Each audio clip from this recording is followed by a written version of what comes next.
Amis téléspectateurs, bonjour, bienvenue dans cet autre numéro de La vie des maîtres. Une édition spéciale parce que celle-ci est consacrée au coronavirus sous l'appellation Covid-19. Alors nous le faisons ce jour avec le maître Benoît Bitton qui est déjà sur ce plateau. Bonjour maître. Oui, bonjour à toutes et à tous, bonjour à vous et bonne chance. Alors maître, parlons d'abord de la puissance de tous ces pays dont nous savons tous. Alors, tous ceux qui ont suivi mon direct avant-hier et hier, je disais que nous sommes face à l'impuissance des puissances internationales. Parce que les puissances internationales, c'est quoi? C'est le Conseil de sécurité, les 5. C'est-à-dire que la Russie, la France, la Grande-Bretagne, la Chine et les États-Unis. On va dire que voilà les 5. Mais voilà les 5 pays qui sont les plus touchés par le coronavirus. Pourtant, ce sont des pays qui sont des grandes puissances. Alors, d'où la nécessité aujourd'hui de redéfinir ce que c'est qu'une puissance. Justement, maître, c'est quoi une puissance, comme vous le dites? Alors, une puissance, ça peut se résumer sur 2 volets. Le premier volet, il est d'abord matériel. C'est-à-dire que la puissance, par exemple, économique, la puissance financière, la puissance, par exemple, militaire. Là, on peut dire que si on a développé plus d'armes, on peut se targuer de dire que comme le monde est dirigé par les rapports de force, on peut se dire qu'on est puissant. Et c'est ce qu'on observe sur la Chine, sur les États-Unis, sur la France, sur la Grande-Bretagne et la Russie. Parce qu'ils ont plus d'armes, ils ont des bombes atomiques, ils ont des bombes à fragmentation, ils ont toutes les sortes d'armements possibles. Oui. Mais aujourd'hui, face au coronavirus, est-ce que c'est la même puissance encore qui parle?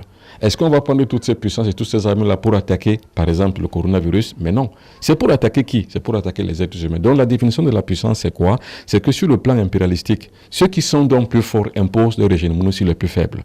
Ça, c'est d'un. Maintenant, le côté spirituel, comme on nous a dit que nous avons ici 5 grandes religions, ou alors 3 grandes religions, ou alors les 2 plus grandes connues, l'islam et le christianisme, et que les maîtres de ces puissances religieuses sont Jésus et Mahomet.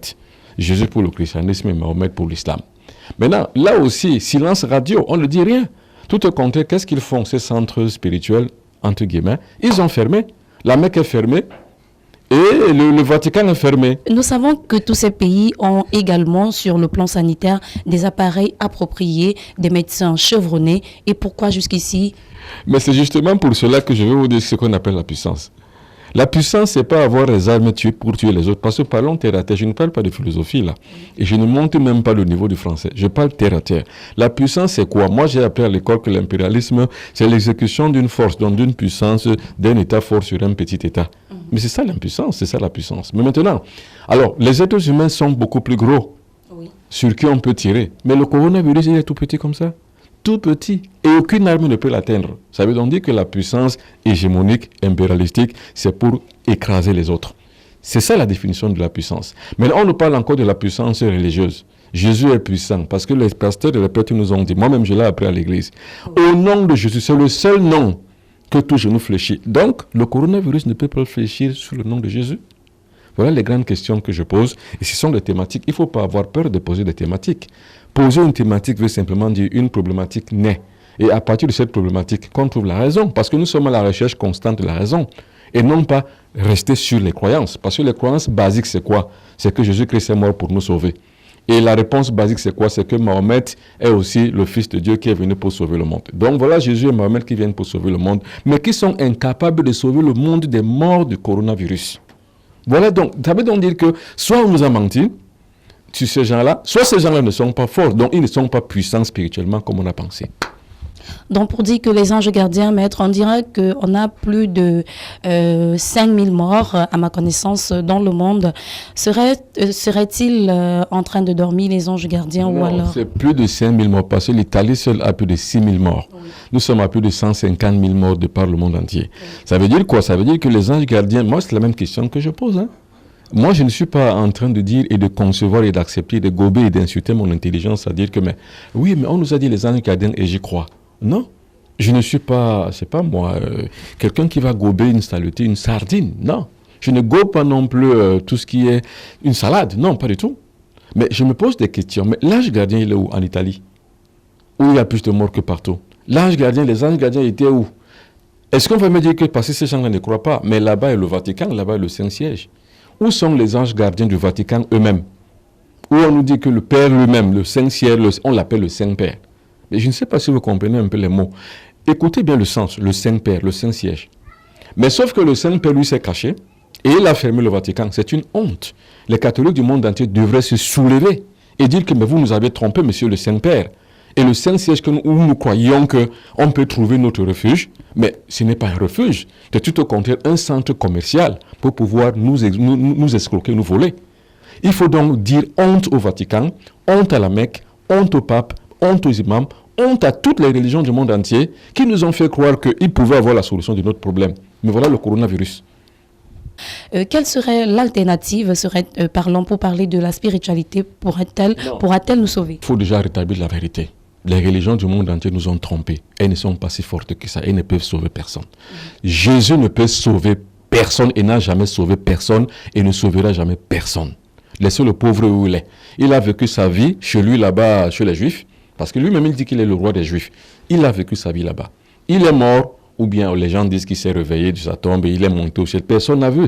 Il va ressusciter dans quelques jours. De toutes les façons, c'est ce qu'ils disent. Or, vous savez que qui écrit l'histoire? La Bible, c'est un livre d'histoire. Qui l'écrit? C'est les êtres humains. Même s'ils vont vous dire par un truchement ou bien par une superstition mentale et intellectuelle que non, ils ont été inspirés de Dieu. Mais de toute façon, ça veut dire que nous autres, on n'est pas inspirés de Dieu. Ce n'est que eux seuls qui ont écrit ce livre-là qui sont inspirés de Dieu. Donc, la Bible, c'est un livre d'histoire d'un peuple. Ce n'est pas le peuple camerounais, c'est le peuple juif. Donc, ils ont donc écrit dans leur Bible que Jésus-Christ est mort pour nous sauver. Sauver qui? Mais je ne sais même pas. Mais voilà le coronavirus qui tue les gens. Mais voilà, il a donc sauvé quoi de quoi? Il a sauvé qui de quoi? Et avec quoi? C'est les thématiques qu'il faut d'abord poser. C'est-à-dire qu'il faut d'abord sortir de l'esclavage mental, comme appelait Bob Marley. Slavery mental. Si vous ne sortez pas de cet esclavage mental, vous n'allez pas trouver la solution. Et je disais hier encore au direct que la science naît à partir des questionnements qu'on se pose. Et les questionnements naissent de la révolution mentale et intellectuelle qu'on se fait.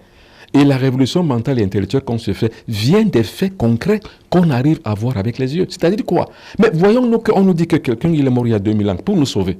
Mais nous, il y a 2000 ans aujourd'hui, nous qui sommes là il y a 2000 ans après, mais les gens meurent. Et même les lieux où on dit que ces gens-là, mais normalement tiennent, je représente cet homme-là qui est mort pour nous sauver, même ces gens-là fuient le coronavirus. Et les Africains sont la gobe tout. Ils vont toujours continuer à aller dans les églises. Il faut d'abord sortir de cet esclavage où les Africains sont enchaînés. Ils voient eux-mêmes que rien ne peut se faire. Maintenant aussi, les Africains ont l'art d'aimer ceux qui sont puissants. C'est pour ça que les Africains ont fait toutes les guerres, je le disais encore hier, et ce sont des faits concrets. Les Africains ont fait la première guerre mondiale pour les autres, la deuxième guerre mondiale, la guerre d'Indochine pour les autres, la guerre de Malouine pour les autres, la première guerre du Golfe pour les autres, la deuxième guerre du Golfe pour les autres. Il y a d'autres guerres que nous avons faites encore, et d'autres guerres encore que nous sommes en train de faire. Les Africains aiment Kadhafi. Pour eux, Kadhafi, c'est le Dieu. Écoutez les Africains, les panafricanistes qui disent que oui, on a tué Kadhafi parce qu'il était le roi de l'Afrique. Mais c'est ça les Africains en fait. Et les Africains, aujourd'hui, vous allez voir ceux qui sont derrière la France, ceux qui sont derrière la Grande-Bretagne, ceux qui sont alignés derrière les États-Unis et qui croient toujours que le salut vient d'ailleurs et pour les autres et contre les autres.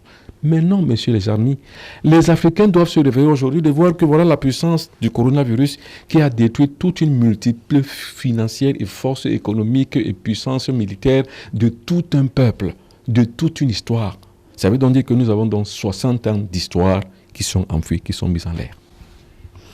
Alors maître, face à cette impuissance, vous qui êtes un spirituel, vous qui êtes un médium, s'il faut le dire, est-ce qu'il y a une solution pour sortir définitivement de cette pandémie? Bien, nous avons déjà dit qu'il faut sortir de l'ornière de l'esclavage mental selon laquelle on attend que le vaccin soit trouvé en France ou que le vaccin soit trouvé aux États-Unis afin que nous en bénéficions. Les Africains sont des cons. Pardonnez-moi, nous sommes en télévision, mais c'est vrai.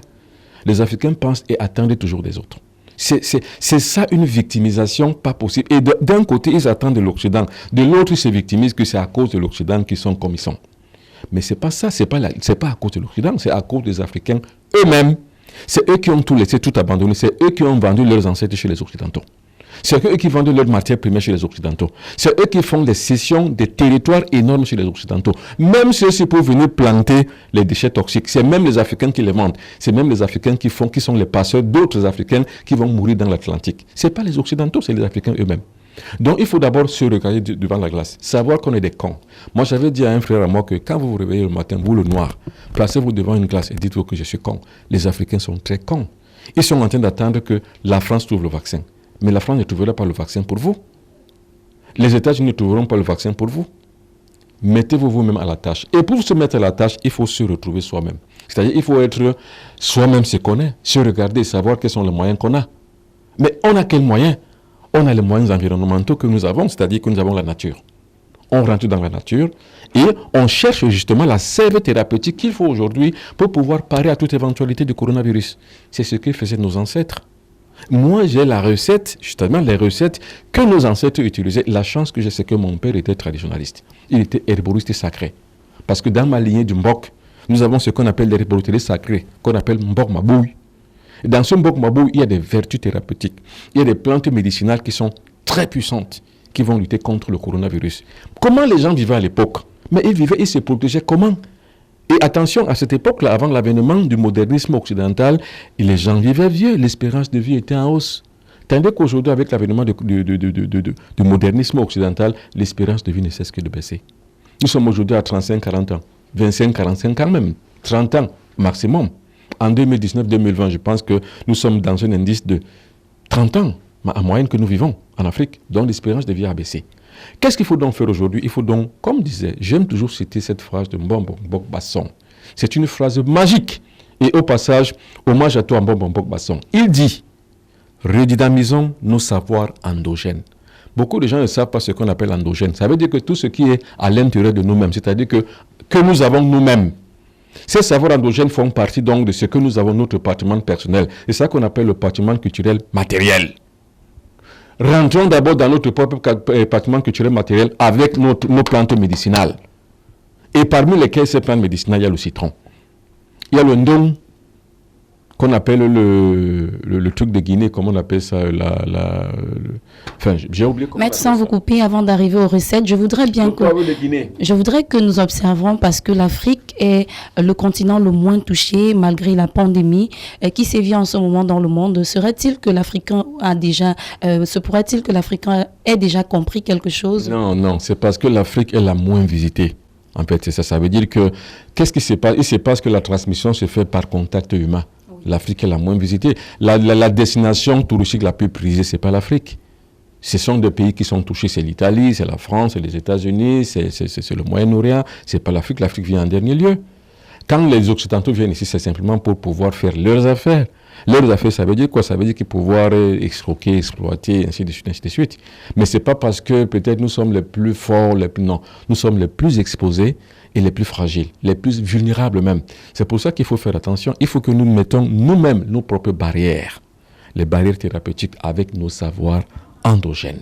Voilà le mot qu'a trouvé Mbok Basson. Et je le salue au passage parce que chaque fois où je vais quelque part sur une plateau de télévision, je cite toujours Mbok Basson. Redynamisation de nos savoirs endogènes. C'est ça, ça passe forcément par là aujourd'hui. Pour lutter contre le coronavirus, cherchons le savoir endogène thérapeutique, c'est-à-dire que la médecine naturelle, avec les plantes médicinales qui vont et qui sont contre toute infection microbienne, quelle qu'elle soit. Justement, comme vous le dites souvent, Maître, le problème de l'Africain, c'est l'Africain faisant juste un tour dans les marchés pour comprendre de quoi je parle. La rareté du citron, Maître, mais nous ne sommes pas là pour ça.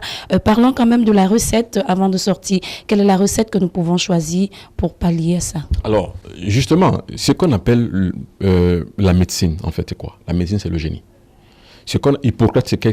Hippocrate qui a inventé la médecine, c'était un génie.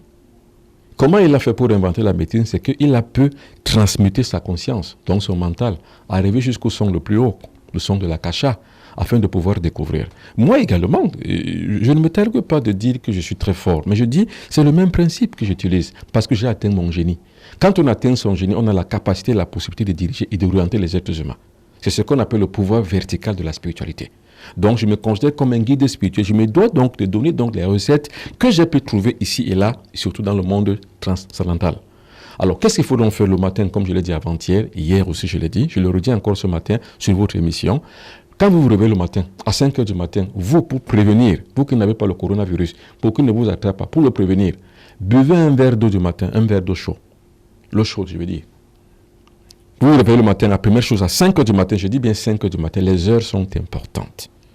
Parce qu'en fait, la 5e loi de la nature, c'est le rythme. Chaque chose est faite sur le temps. Et quand vous allez me poser la question pourquoi à 5 heures du matin, je ne pourrai vous répondre parce que vous n'avez pas les mêmes données initiatiques. Comprenez seulement que c'est une recette. Parce que soit on comprend parce qu'on consomme simplement, soit on veut connaître et on entend la recherche. Si vous entrez dans les recherches, vous comprenez pourquoi le chiffre 5 est important au réveil.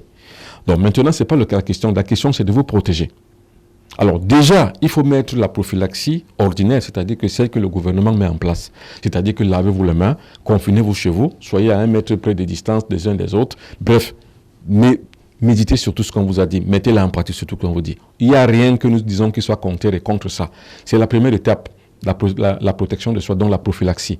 La deuxième étape, c'est que 5 heures du matin, prenez un verre d'eau chaude et buvez. 6 heures du matin, ça doit se suivre. 6 heures du matin, prenez un jus de citron, sucez-le, même si vous avez des problèmes d'estomac. Ce n'est pas grave. Le citron a des vertus thérapeutiques très importantes, des vertus d'antioxydation du corps. Vous buvez un citron, tout un jus de citron entier, à 6 heures du matin. Et à 7 heures du matin, lavez-vous avec le sel. Vous savez ce que c'est que le sodium sur le corps, sur la peau. Lavez-vous avec le sel. Ce qui fait que s'il y a un résidu qui reste, ou bien alors s'il y a un début de quoi que ce soit, le sel va le nettoyer. Parce que le plus grand agent purificateur universel, c'est le sel. Ne le négligez pas. 7 heures du matin, c'est le sel. Maintenant, à 8 heures du matin, il faut maintenant rentrer dans le patrimoine culturel immatériel. C'est-à-dire entrer maintenant dans le monde du concept spirituel. Le monde sui generis, comme on dit. Le monde supranormal. C'est la méditation seule qui vous permettra d'entrer donc en contact avec le monde des esprits. Parce qu'en fait, c'est quoi la religion? Je reviens encore parce qu'en fait, il y a une dichotomie et il y a une opposition apathique entre la religion et la spiritualité.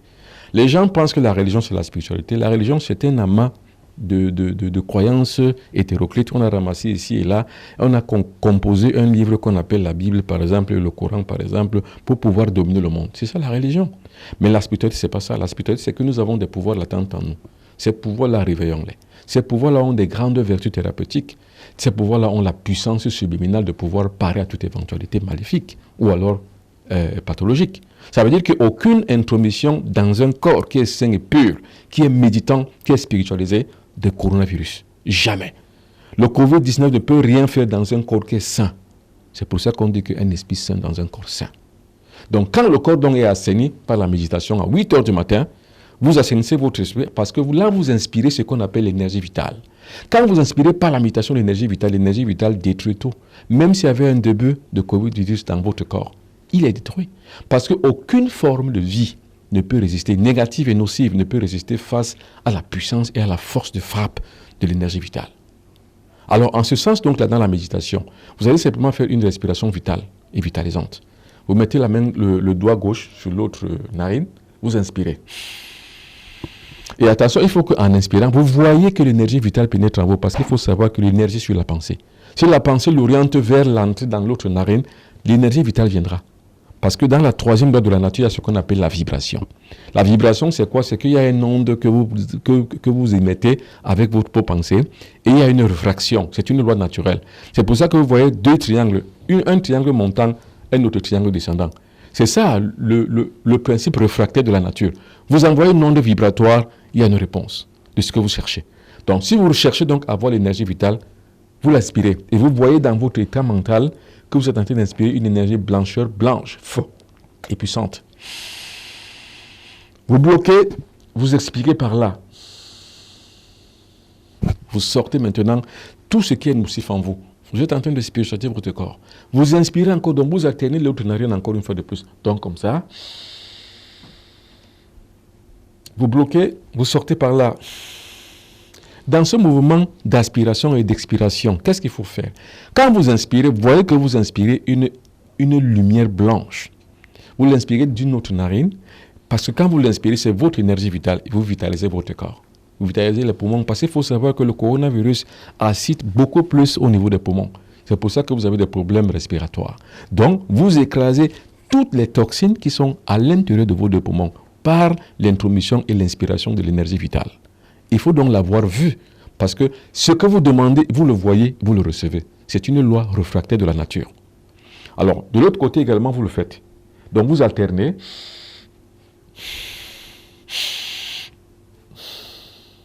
Vous rentrez en profonde méditation, parce que le confinement, comme je le disais hier, doit vous permettre de pouvoir avoir une réflexion sur vous-même. un retour en soi. C'est le retour en soi qui permet que vous puissiez avoir le contrôle de vous-même. Vous ne faites pas ce retour en soi, vous n'avez pas de contrôle sur vous-même. Et alors là, le coronavirus peut alors introduire ses nocives tentacules dans vos poumons. Et là, vous êtes malade. Et si vous êtes malade, il n'y a pas de traitement. Pour vous, les Africains. Je veux dire que n'attendez pas que c'est l'Occident qui vous apportera son traitement. La chloroquine, donc la formule du docteur Raoult qu'on a trouvée en France, ce n'est pas pour vous. C'est pour eux là-bas d'abord. Il faut d'abord que les gens guérissent d'abord là-bas. Mais avant que les gens ne guérissent là-bas, il faut déjà que vous commenciez déjà à prendre les mesures. Les mesures draconiennes, drastiques, pour que cela ne vous arrive pas. Parce que si ça arrivait ici, mais Dieu, mon Dieu, quelle hécatombe nous allons assister. Donc il faut donc faire ça. Ça ne vous coûte pas grand-chose, ça vous coûte juste le temps. Donc maintenant, en termes de confinement, mettez-vous au travail spirituel. Spiritualisez votre corps. Maintenant, pour que votre corps soit pur, profitez de confinement pour ne plus boire d'alcool. On s'en fout si les industries basses-écoles vont fermer, ne buvez pas l'alcool. Parce que l'alcool va faciliter normalement l'intromission et la vie et la survie même de ce virus-là dans votre corps. Ne buvez pas d'alcool. Pour ceux qui vous m'écoutez, si vous voulez, faites-le. Ne mangez pas de viande rouge. Parce que la viande rouge sera donc le terreau prépondérant pour le virus. C'est-à-dire que ne mangez pas la viande de bœuf, ne mangez pas le porc, ne mangez pas les lourdes viandes qui ont tellement de protéines qui nourrissent le coronavirus. Mangez la viande blanche comme par exemple le poisson, par exemple le poulet, c'est encore bon. Alors ne mangez pas n'importe quel poisson. Il y a des poissons salissants comme par exemple le maquereau. Mais c'est ce que vous vendez le plus et c'est ce qu'on mange le plus. On s'en fout des personnes qui vendent le poisson, le maquereau, même s'ils chutent, c'est pas grave. Vaut mieux qu'ils chutent dans leurs activités qu'on ne chute dans la mortalité qui sera en hausse. Ne mangez pas ça. Maintenant, ne mangez pas aussi les crustacés tels que les crabes, tels que les crevettes. Parce que tout ça et ça, ce sont des animaux cannibales. Et ces animaux cannibales, normalement, ont en eux des puissances et des substances toxiques qui vont intoxiquer votre corps. Et quand votre corps est intoxiqué, je veux dire, c'est qu'il est un terreau pour ce moment-là de pouvoir faire germiner, donc faire croître le virus du corona sur votre corps. Donc, faites tout pour que votre corps soit pur et propre. Plus votre corps est spiritualisé, c'est-à-dire que pur, propre et purifié, moins le virus peut se développer. Et plus sale il est, plus le virus va se développer. Alors donc, à 8 h du matin, c'est le travail qu'il faut faire. La spiritualisation du corps. Pas d'abord la vitalisation du corps, je vous l'ai montré. Maintenant, la méditation. Comment on médite? Vous vous placez donc en bonne situation, en bonne position, comme je suis assis là. Vous fermez les yeux et vous commencez à respirer profondément.